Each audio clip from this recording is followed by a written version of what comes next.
Vietnam भारतीय पर्यटकों की सूची में सबसे ऊपर है।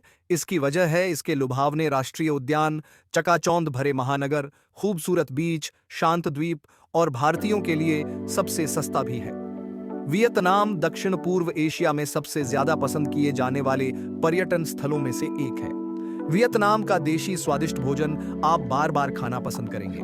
वियतनाम में एशिया के कुछ सबसे लुभावने दृश्य हैं जिसे आप जरूर देखना चाहेंगे। यह वीडियो वियतनाम में घूमने के लिए शीर्ष 10 जगहों पर नजर डालेगा। शुरू करने से पहले कृपया चैनल को सब्सक्राइब जरूर करें।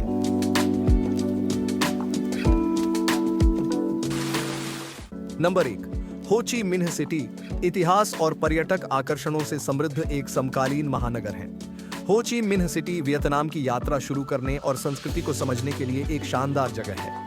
यह शहर दक्षिण पूर्व एशिया के किसी अन्य विशाल महानगर की तरह है। यहाँ ट्रैफिक जाम है, यहाँ की नाइट लाइफ शानदार है और यहाँ के पर्यटकों के लिए कई चीजें हैं। वियतनाम युद्ध संग्रहालय भी यहाँ स्थित है और एक यात्रा की अत्यधिक सलाह दी जाती है। साइगोन के नोट्रे डेम कैथेड्रल में घूमने की, साइगोन सेंट्रल पोस्ट ऑफिस हो ची मिन्ह में औपनिवेशिक युग की वास्तुकला के 2 शानदार उदाहरण हैं जो आपको यह एहसास दिलाएंगे कि बाहरी प्रभावों ने इस शहर को कितना प्रभावित किया है। पाम नुलाउ स्ट्रीट में आप सभी शानदार वियतनामी स्ट्रीट व्यंजनों का स्वाद ले सकते हैं, जिसमें फ्रेंच प्रेरित बैन मैन सैंडविच और उत्कृष्ट वियतनामी कॉफी शामिल है जो पूरी दुनिया में पसंदीदा कॉफी है। नंबर 2, चूची सुरंग। चूची सुरंग वियतनाम युद्ध में ऐतिहासिक लिंकिंग सुरंगों का एक नेटवर्क है जिसका उपयोग वियतनामी सेना ने यूएस सेना को देश से बाहर निकालने के लिए किया था और यह सुरंग हो ची मिन्ह सिटी से लगभग 2 घंटे की दूरी पर है। वहाँ कई कनेक्टिंग सुरंगें हैं और यात्री हो ची मिन्ह सिटी में अक्सर दिन की यात्राएं और निर्देशित पर्यटन उपलब्ध हैं, लेकिन सावधान रहें, सुरंगें छोटी हैं इसलिए अंदर जाना उचित नहीं है, खासकर आपको क्लॉस्ट्रोफोबिया है तो। यदि आप वियतनामी इतिहास या वियतनाम युद्ध में रुचि रखते हैं तो कुची सुरंग का दौरा करना समझदारी है। Number 3, Mekong delta. मेकांग नदी दुनिया की 12वीं सबसे लंबी नदी है जो तिब्बती पठार से 6 देशों चीन, म्यांमार, लाओस, थाईलैंड, कंबोडिया और अंत में वियतनाम से होकर गुजरती है। मेकांग डेल्टा में आश्चर्यजनक मैंग्रोव पेड़ों से लेकर रसीले पैटी तक जलमार्गों की भूल भुलैया संरचना है। इस क्षेत्र के कई शहर और गांव अपने अस्तित्व के लिए मेकांग नदी के प्रचुर संसाधनों पर निर्भर हैं। हालांकि इस क्षेत्र के सबसे अधिक आबादी वाले शहरों में से एक यह देखने के लिए एक उत्कृष्ट सोच है कि यहाँ के निवासियों ने बाढ़ योजना में फिट होने के लिए अपने जीवन के तरीके को कैसे संशोधित किया है। नंबर 4, होई एन। होई एन वियतनाम के सबसे खूबसूरत शहरों में से एक है। 15वीं और 19वीं शताब्दी के बीच इस ऐतिहासिक बंदरगाह शहर ने दक्षिण पूर्व एशियाई व्यापार में महत्वपूर्ण भूमिका निभाई। हर साल दुनिया भर से काफी संख्या में आगंतुक इस पुराने शहर में आते हैं क्योंकि इसकी वास्तुकला पर स्थानीय और विदेशी प्रभावों का शानदार मिश्रण है। होई एन को अनदेखा करना बहुत ही मुश्किल है।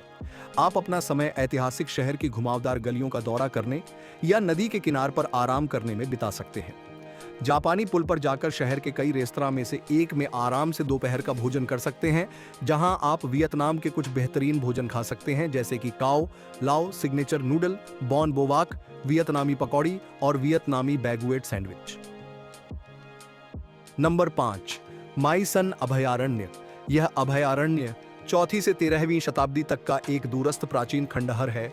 यह हुई एन से लगभग 1 घंटे की ड्राइव पर है और आप एक दिन की यात्रा के हिस्से के रूप में या पुराने शहर से बाहर चलने वाली कोई एक टूर कंपनी के माध्यम से अलग थलग खंडहर का दौरा कर सकते हैं। माई सन अभयारण्य चंपा साम्राज्य की कुशलता का एक शानदार चित्रण है, जिन्होंने 4वीं शताब्दी में वियतनाम के इस क्षेत्र पर शासन किया और कई हिंदू स्थापत्य शैली में मंदिरों का निर्माण करवाया था।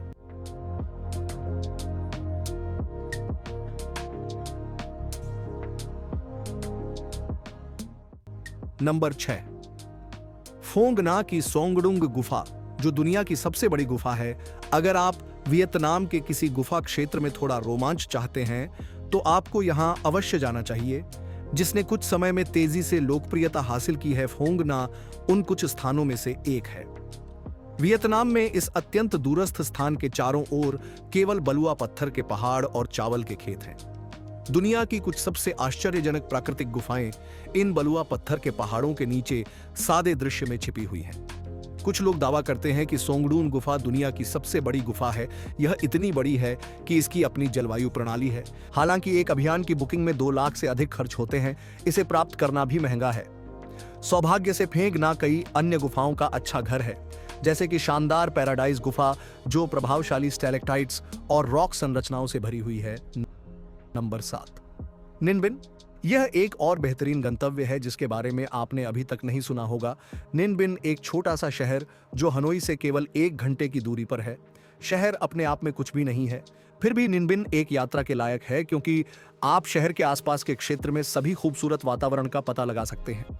आप यहाँ के आसपास के क्षेत्र का एक अच्छा दृश्य देख सकते हैं, जैसे कि हैंग मोई गुफा व्यू पॉइंट।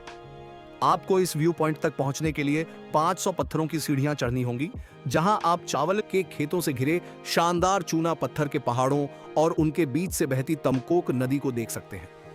इसके अलावा आप तमकोक नदी को और करीब से देखने के लिए नाव किराए पर ले सकते हैं। क्षेत्र के सबसे खूबसूरत पहाड़ी मंदिर जैसे कि बड़ा डोंग पैगोडा मंदिर और कई अन्य छोटे मंदिरों को देख सकते हैं। Number 8, Hanoi.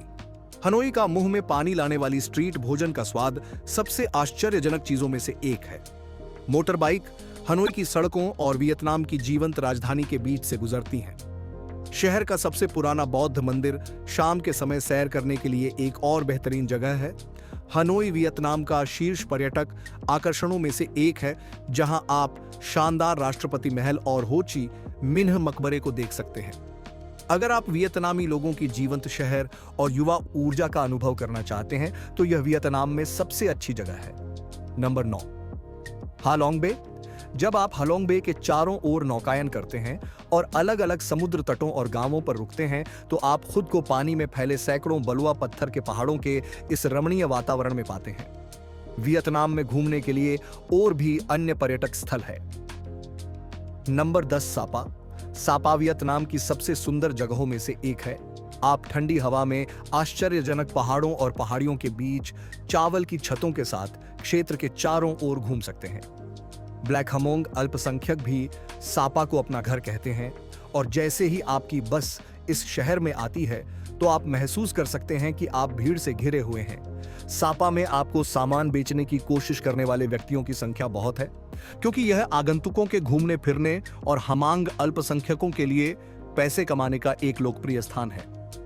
आप सिल्वर वाटरफॉल में पास के लव वाटरफॉल की यात्रा भी कर सकते हैं, जो वियतनाम के 2 सबसे ऊंचे झरने हैं, जिनकी ऊंचाई समुद्र तल से 3143 मीटर है, जो वियतनाम में सबसे ऊंचे हैं। आज का वीडियो यहीं समाप्त होता है।